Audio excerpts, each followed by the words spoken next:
Hello students, welcome back to my YouTube channel hope the rising wave. तो आज हम start करने जा रहे हैं एक फाउंडेशन कोर्स जो है। क्लास 11th का हम फिज़िक्स स्टार्ट करेंगे और क्लास 12th का भी फिज़िक्स स्टार्ट करेंगे। एक फाउंडेशन कोर्स जो स्पेशली कॉम्पिटिटिव एग्जामिनेशन के लिए बहुत ही इंपॉर्टेंट होता है। तो इसमें हम बेसिक आइडियाज़ पढ़ेंगे, कंसेप्ट क्लियरेंस होगी। तो बेसिक कंसेप्ट पे ज़्यादा फोकस होगा, वो हम आज स्टार्ट करेंगे। आज हम डिस्कस करेंगे कुछ बेसिक फैक्ट जो है, बेसिक एस्पेक्ट जो है मैथमेटिकल फिजिक्स के, जो कि बहुत ही एसेंशियल्स होते हैं, जो कि एक बेस बनाते हैं जब हम फिजिक्स आगे सीखेंगे। जो फिजिक्स को एक सेपरेट सब्जेक्ट जब हम सीखेंगे तो कुछ बेसिक आइडियाज हमारे पास होनी चाहिए। मैथ्स हमारे पास जो है किस तरीके का हम इस्तेमाल करेंगे, क्योंकि फिजिक्स को जानने के लिए आपके पास मैथ्स में कमांड होनी चाहिए, बहुत ही जरूरी है। ठीक है, तो अगर आपके पास वो मैथमेटिकल कंसेप्ट्स नहीं है तो आप फिजिक्स को नहीं समझेंगे। देखो, फिजिक्स में मैथ का मतलब ये नहीं होता है कि जो कॉमन आप अप्लाइड मैथमेटिक्स में एक क्वेश्चन निकालते हैं, वैसा मकसद नहीं है। यहां पर एक इवन सिंपल एक न्यूमेरिकल जब सॉल्व करेंगे, वो भी आपको एक कंसेप्ट बताइए कि नेचर जो हमारे पास है वो किस तरीके से रोल प्ले करता है, वो किस तरीके से प्रिंसिपल फॉलो करता है। ठीक है, तो यहाँ पर मैथ का मतलब सिंपल मैथ नहीं है, यहाँ पर आपको मैथ को रिलेट करना है नेचर के साथ। तो उस तरीके से ये दोनों चीजें जब मिलती है तब जाके हमारे पास फिजिक्स बनता है। तो आज हम स्टार्ट करेंगे जो भी बेसिक आइडियाज होते हैं। तो पहले लेक्चर में हम ये डिस्कस करेंगे, तो दूसरे लेक्चर में और हम मैथमेटिकल फिजिक्स के बारे में डिस्कस करेंगे। सिर्फ 2 लेक्चर में हम जो बेसिक मैथमेटिक्स होता है फिजिक्स के लिए, वो फिलहाल के लिए हम पढ़ेंगे। तो उसके बाद हम नेक्स्ट प्रोसीड करेंगे जो भी हमारे पास फाउंडेशन कोर्स के लिए, या जब भी हम किसी नीट के लिए एग्जामिनेशन के लिए प्रिपरेशन कर रहे हैं, चाहे जेडब्ल्यू की प्रिपरेशन कर रहे हैं, कोई भी कॉम्पिटिटिव एग्जामिनेशन जो 12th बेस्ड होता है हमारे पास, मेडिकल्स का या कोई भी हमारे पास है, ठीक है, तो उसके लिए एक फाउंडेशन कोर्स जो है वो हम यहाँ पर स्टार्ट करेंगे। और फाउंडेशन में बिल्कुल हम कंसेप्ट क्लियरेंस पे फोकस करेंगे, एक क्वालिटी एजुकेशन जो है वो प्रोवाइड करेंगे। तो आज हम स्टार्ट करेंगे सबसे पहले फिजिकल क्वांटिटी के बारे में। देखो, फिजिकल क्वांटिटी हमारे पास क्या होती है कि कोई भी हमारे पास चीज है, एनीथिंग एनीथिंग कोई भी चीज जो हमारे पास है जिसको हम मेजर कर सकते हैं। क्या कर सकते हैं? कोई भी चीज हमारे पास है जिसको हम मेजर कर सकते हैं, उसको हम फिजिकल क्वांटिटी कहते हैं या सिंपल क्वांटिटी कहेंगे। ठीक है, फॉर एग्जाम्पल मेरे पास है डिस्टेंस, जो हमने क्लास 9th में पढ़ा है, डिस्टेंस। अब डिस्टेंस जो हमारे पास होता है, ये होता है एक्चुअल पाथ ट्रेवल्ड। क्या होता है? Actual path travelled. एक ऑब्जेक्ट ने एक्चुअल में कितना पाथ ट्रेवल किया, क्या हम इसको मेजर कर सकते हैं? हाँ, हम इसको मेजर कर सकते हैं। हम इसको कहते हैं लेंथ। क्या कहते हैं? Path length. और इसको हम किस में मेजर करेंगे? मीटर में मेजर करेंगे। किस में मेजर करेंगे? मीटर में मेजर करेंगे। हम इस चीज को मेजर कर सकते हैं जब हम कोई साइंटिफिक एक्सपेरिमेंट्स कर रहे हैं या कोई किसी साइंटिफिक अप्रोच कर रहे हैं, तो हम वहां पर अगर ये ऐसी कोई चीज आ रही है जैसे डिस्टेंस है, तो क्या हम इसको मेजर कर सकते हैं या नहीं मेजर कर सकते हैं?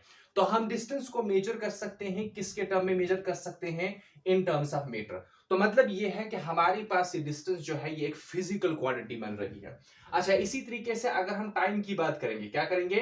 टाइम की बात करेंगे, तो हमारे पास टाइम जो है, क्या हम इसको मेजर कर सकते हैं? हम इसको मेजर कर सकते हैं। सेकंड में मेजर कर सकते हैं, मिनट में मेजर कर सकते हैं, आवर में मेजर कर सकते हैं, डे में, एटसेट्रा।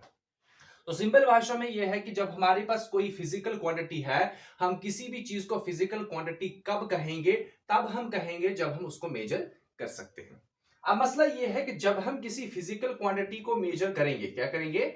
मेजर करेंगे, तो वो फिजिकल क्वांटिटी जो है हमारे पास, वो 2 किस्म की हो सकती है। कितने किस्म की हो सकती है? 2 किस्म की हो सकती है। ये बेसिक आइडियाज हैं जो हमें पता होनी चाहिए, इवन कि हम 9th में भी ये सीखते हैं। अगर हम उस फिजिकल क्वांटिटी को मेजर कर रहे हैं, तो मेजर करते दौरान हमें यह लगेगा कि कुछ फिजिकल क्वांटिटी जो है वो कांस्टेंट फिजिकल क्वांटिटी है, कुछ कांस्टेंट फिजिकल क्वांटिटी है, और कुछ फिजिकल क्वांटिटी जो है वो वेरिएबल फिजिकल क्वांटिटी है। क्या है? Variable physical quantity. अब ये जो 2 किस्म की हमारे पास फिजिकल क्वांटिटीज हैं, ये जो हमारे पास 2 फिजिकल क्वांटिटीज हैं, इनका बेसिस ये होता है कि क्या हमारे पास physical quantity during during scientific approach, या हम ऐसा कह सकते हैं ड्यूरिंग साइंटिफिक कैलकुलेशन हमारे पास क्या वो फिजिकल क्वांटिटी चेंज होती है या नहीं होती है, तो उसके बेसिस पर हमारे पास फिजिकल क्वांटिटी जो है एक कांस्टेंट फिजिकल क्वांटिटी हो सकती है या तो हमारे पास एक वेरिएबल फिजिकल क्वांटिटी हो सकती है। कांस्टेंट फिजिकल क्वांटिटी हमारे पास एक ऐसी फिजिकल क्वांटिटी है जो हमारे पास चेंज नहीं होती है, जो चेंज नहीं होती है। अगर हम टाइम चेंज करेंगे, हम रेफरेंस चेंज करेंगे, कुछ भी हम चेंज कर रहे हैं, लेकिन वो फिजिकल क्वांटिटी जो है वो ड्यूरिंग साइंटिफिक अप्रोच या जब भी हम एक्सपेरिमेंट परफॉर्म करते हैं या कभी कभार हम कैलकुलेशंस परफॉर्म करते हैं, तो वो फिजिकल क्वांटिटी चेंज नहीं होगी। फॉर एग्जाम्पल मैं कह रहा हूं कि मेरे पास है पाई, ठीक है। कुछ भी हम कैलकुलेशन करेंगे तो पाई की वैल्यू हमारे पास 22/7 होगी या 3.14 डैश, इतना ही होगा, ठीक है। मतलब जब हम मैथमेटिकल कैलकुलेशंस यहां पर करेंगे, मैथमेटिकल ऑपरेशन अप्लाई करेंगे, तो हमारे पास जो वैल्यू है, कोई चीज है, अगर वो कांस्टेंट रह रही है, अगर वो चेंज नहीं हो रही है, तो उस फिजिकल क्वांटिटी को हम कहेंगे कांस्टेंट फिजिकल क्वांटिटी। देखो सिंपल भाषा में ये है कि जब हम कोई एक्सपेरिमेंट परफॉर्म करते हैं तो हम देखते हैं कि कोई चीज जो है, कोई भी हमारे पास चीज है, अगर वो उस एक्सपेरिमेंट के दौरान उसकी वैल्यू जो है वो फिक्स रह रही है। क्या रह रही है? फिक्स रह रही है। हम मैथमेटिकल ऑपरेशन अप्लाई कर रहे हैं लेकिन हमारे पास वो फिजिकल क्वांटिटी चेंज नहीं हो रही। देखो मैं सिंपल एग्जांपल दे दूंगा आपके पास। मेरे पास है 2, ये 2 है, ये मैं कह रहा हूं कि ये कांस्टेंट फिजिकल क्वांटिटी है। क्या है? कांस्टेंट है। अगर 2 है हमारे पास, क्या 2 को हम चेंज कर सकते हैं? ड्यूरिंग मैथमेटिकल ऑपरेशन या कोई भी हम एक्सपेरिमेंट परफॉर्म कर रहे हैं, मेरे पास किसी चीज की, किसी फिजिकल क्वांटिटी की वैल्यू जो है वो 2 है। क्या 2 चेंज हो सकती है? नहीं, ये 2 जो है 2 चेंज नहीं हो सकता है। 2 ही है। जैसे हमारे मेरे पास है x+2, ठीक है कि नहीं? अब यहां पर जो 2 है ये चेंज नहीं होगा। देखो ये इसके साथ ऐड हो सकता है, वो 2 ऑलरेडी इसमें फिर होगा, लेकिन 2 खुद ब खुद चेंज नहीं हो सकता है। मींस जब हम मैथमेटिकल ऑपरेशन अप्लाई करते हैं, जब भी हम नेचर के बारे में पढ़ेंगे, तो वहां पर हम during measurement, during observation, measurement के दौरान हमें लगेगा कि कुछ क्वांटिटीज, फिजिकल क्वांटिटीज जो किसी ऑब्जेक्ट के साथ एसोसिएटेड होंगी, वो चेंज नहीं होगी through out the process. Time change होगा, हम रेफरेंस चेंज करेंगे, ऑब्जेक्ट मूव करेगा, लेकिन कुछ चीजें होगी वो कांस्टेंट रहेगी।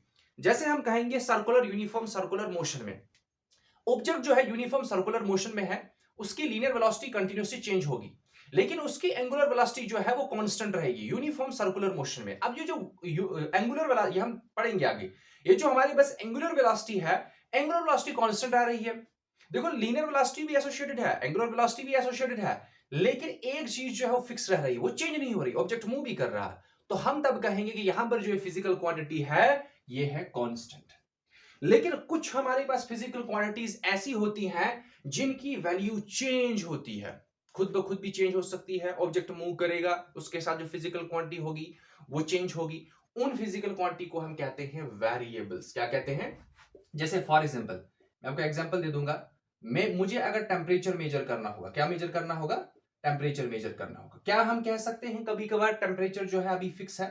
नहीं कह सकते। देखो 1 मिनट पहले अगर 30 डिग्री सेंटीग्रेड होगा, फिर 30 से थोड़ा ऊपर भी जा सकता है, फिर नीचे भी आ सकता है 29 डिग्री सेंटीग्रेड। तो इस तरीके से हमारे पास जो है टेम्परेचर जो है वो वेरी कर रहा है।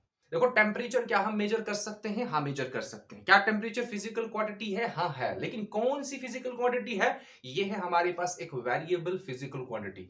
तो यहां से हमें आइडिया मिलता है कि फिजिकल क्वांटिटी जो है हमारे पास कोई भी ऐसी चीज होगी जिसको मेजर कर सकते हैं, लेकिन ड्यूरिंग मैथमेटिकल ऑपरेशन या ड्यूरिंग साइंटिफिक कोई भी हम एक्सपेरिमेंट कर रहे हैं, एक्सपेरिमेंट परफॉर्म कर रहे हैं, किसी ऑब्जेक्ट के साथ फिजिकल क्वांटिटी देख रहे हैं, तो किसी पर्टिकुलर इवेंट में कुछ फिजिकल क्वांटिटीज जो उसके साथ होंगी वो चेंज भी हो सकती हैं और कुछ चेंज नहीं भी हो सकती हैं, लेकिन दोनों को हम मेजर कर सकते हैं। तो ये था हमारे पास कंसेप्ट फिजिकल क्वांटिटीज और इसके कुछ टाइप्स, जो हमारे पास कांस्टेंट फिजिकल क्वांटिटी है और वेरिएबल फिजिकल क्वांटिटी है।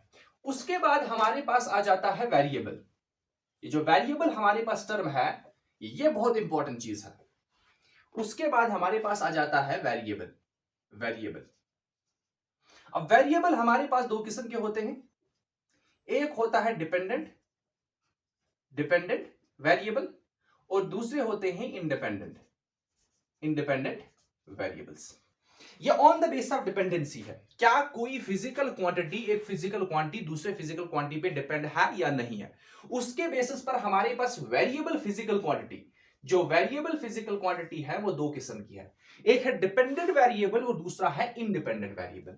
अगर हम डिपेंडेंट वेरिएबल की बात करेंगे और इंडिपेंडेंट वेरिएबल की बात करेंगे तो यहां पर हम कहेंगे कि डिपेंडेंट वेरिएबल हमारे पास वो वेरिएबल फिजिकल क्वांटिटी है जिसकी वैल्यू जब भी हम किसी ऑब्जेक्ट के साथ इसको मेजर करेंगे, जब भी हम किसी ऑब्जेक्ट के साथ ये फिजिकल क्वांटिटी एसोसिएटेड होगी, ये जरूरी इसकी वैल्यू जो होगी वो खुद पे डिपेंड नहीं हो सकती है, वो किसी ना किसी और फिजिकल क्वांटिटी पे डिपेंड होगी। जैसे हम डिस्टेंस मेजर करते हैं या हम वेलोसिटी मेजर करते हैं, तो वेलोसिटी जो है वो इंटर्न डिपेंड है डिस्टेंस पर, वेलोसिटी जो है वो इंटर्न डिपेंड है डिस्प्लेसमेंट पर।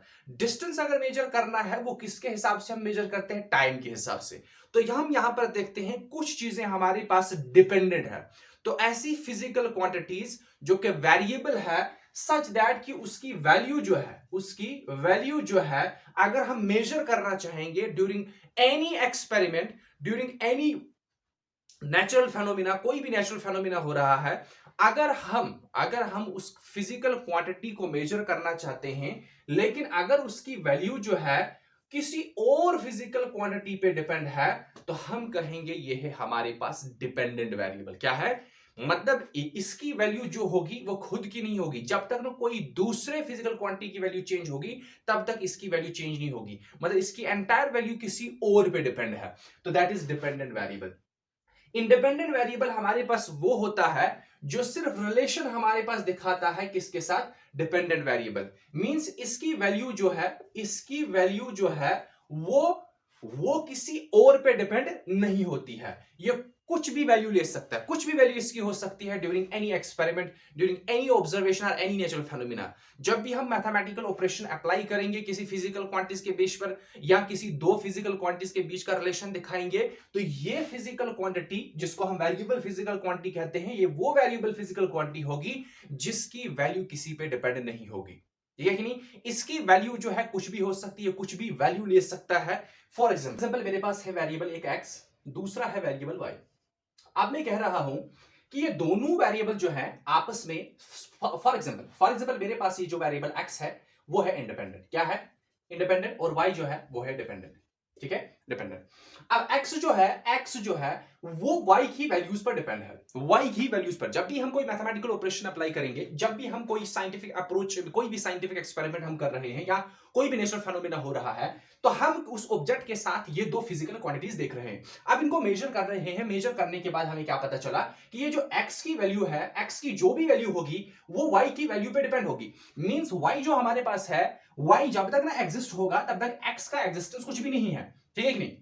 फॉर एग्जाम्पल मैं कह रहा हूं कि x की वैल्यू जो है 0 है, x की वैल्यू 0 तब आ रही है जब y 1 होगा, ठीक है नहीं। या में हम इस तरीके से लिखेंगे, मैं लिख रहा हूं कि जो हमारे पास x है, x जो है वो है x is equals to y plus 2, ठीक है। ऐसा मैंने लिखा कि ये दो वेरिएबल जो है हमने मेजर किए, ये इस तरीके से हमारे पास रिलेटेड है, ठीक है नहीं। अब यहां पर x जो है, x की वैल्यू जो है, x की वैल्यू y पे डिपेंड है, ठीक है कि नहीं। अब ये x जो हमारे पास है वो डिपेंडेंट बन रहा है, मैं यहां पर इसको यहां पर डिपेंडेंट लिखूंगा, डिपेंडेंट, दिस इज इंडिपेंडेंट, ठीक है। अब x की वैल्यू जो है वो y पे डिपेंड है, कैसे, देखो जब मेरे पास y जो है वो चेंज होगा, y 0 होगा, मेरे पास x कितना आ जाएगा 2।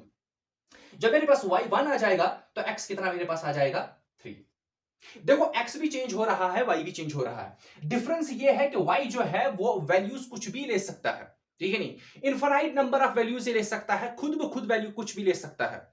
मींस ये चेंज हो, जैसे मेरे पास टाइम होता है वो चेंज हो रहा है, ठीक है नहीं, हम उसके हिसाब से कोई दूसरी फिजिकल क्वांटिटी मेजर कर रहे हैं, ठीक है। x भी चेंज हो रहा है, y भी चेंज हो रहा है, दोनों वेरिएबल फिजिकल क्वांटिटीज हैं, लेकिन यहां पर क्या हो रहा है कि x जो है, x की वैल्यू तभी चेंज हो रही है जब y की वैल्यू चेंज हो रही है। इसका मतलब यह है कि x की वैल्यूज जो है वो y पे डिपेंड है और y जो है वो इंडिपेंडेंट है, दोनों वेरिएबल्स हैं। अब देखो इन दो का रिलेशन जो है, इन दो का रिलेशन जब हम ये मेजर कर रहे हैं, मींस मेजर कब हम करेंगे, जब हम कोई एक्सपेरिमेंट परफॉर्म करेंगे, ऑब्जर्वेशन करेंगे, वहां से वैल्यूज उठाएंगे।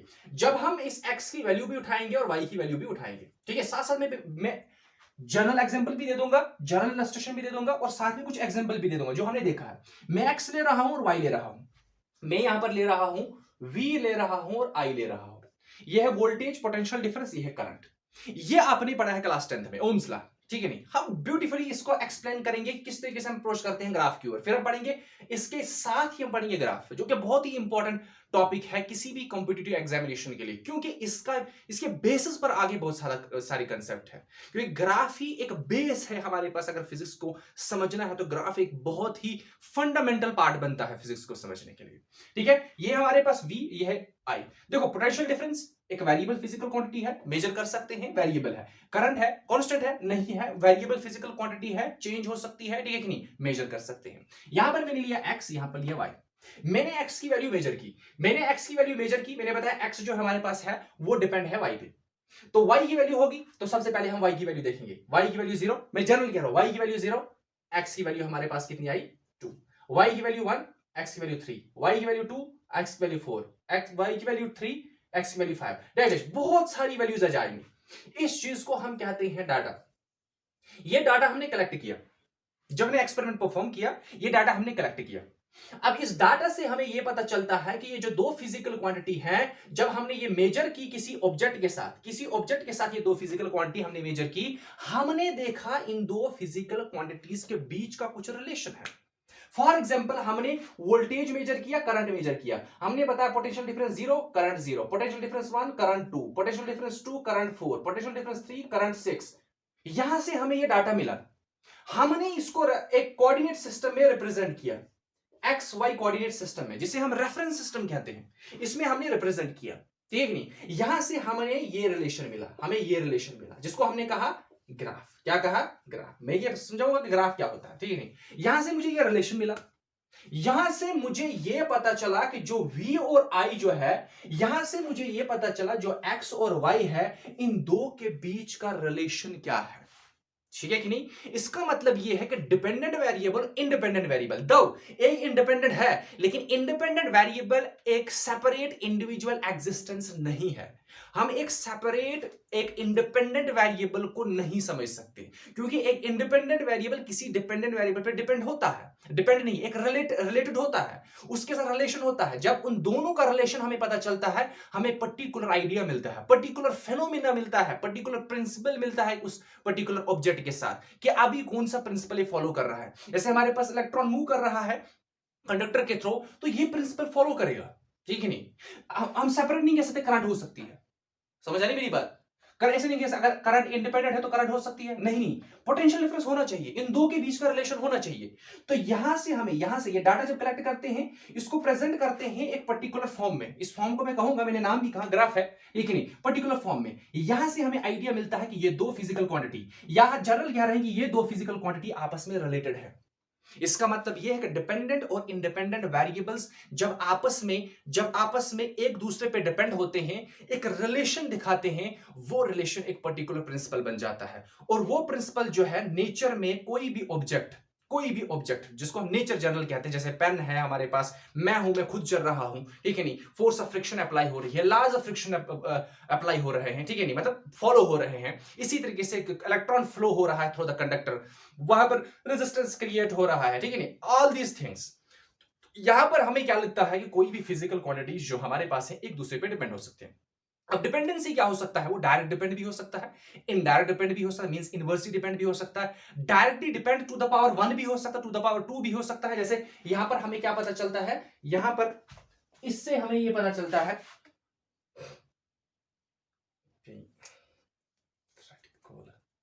यहां से हमें पता चलता है कि इस आइडिया से, यहां से हमें यह पता चलता है कि इस ग्राफ, यहां पर जब हम रिप्रेजेंटेशन हम देते हैं, कि इस डाटा को जब हम रिप्रेजेंट करते हैं, फिर हमारे पास ये रिप्रेजेंटेशन मिलती है, इस चीज को जो हम ग्राफ कहते हैं। तो यहां से हमें यह पता चलता है V is directly proportional to I। V जो है वो I पे डिपेंड है, या करंट जो है वो वोल्टेज पे डिपेंड है, लेकिन डायरेक्टली डिपेंड है, इनडायरेक्टली डिपेंड नहीं है, इनवर्सली डिपेंड नहीं है।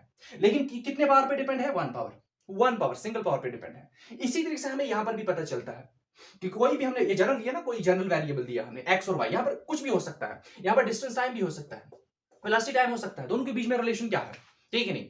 अच्छा, ये जो रिलेशन हमारे पास होता है, कोई भी दो फिजिकल क्वांटिटीज हैं जो कि डिपेंडेंट और इंडिपेंडेंट वेरिएबल है, कोई भी फिजिकल क्वांटिटी है जो कि डिपेंडेंट और इंडिपेंडेंट वेरिएबल्स हैं, उन दो वेरिएबल्स के बीच का relation means relationship between dependent and independent variable जो है वो हमें दिखाता है ग्राफ। क्या दिखाता है? ग्राफ। और ग्राफ में हमेशा हम कोशिश करते हैं, कोई स्ट्रिक्ट रूल नहीं है, जो हमारे पास हॉरिजॉन्टल एक्सिस होता है जिसको हम एक्स एक्सिस जनरली कहते हैं, जो हॉरिजॉन्टल एक्सिस होता है इस पे हम इंडिपेंडेंट वेरिएबल लेते हैं। क्या लेते हैं? Independent variable. और वर्टिकल एक्सिस पे हम डिपेंडेंट वेरिएबल लेते हैं। यहां पर अंदर जो भी वेरिएशन दिखेगा, ऐसे दिखेगा, ऐसे दिखेगा, ऐसे दिखेगा, ऐसे दिखेगा, इनको हम ग्राफ कहते हैं। क्या कहते हैं? ग्राफ कहते हैं। ये हमें बताते हैं कि जो आपने दो फिजिकल क्वांटिटी ली है उनके बीच का रिलेशन क्या है। क्या वो स्मूथ है, क्या वो इरेगुलर है, क्या वो स्ट्रेट लाइन है, क्या वो कांस्टेंट है, ये हमें बताता है इन दो के बीच का रिलेशन क्या है।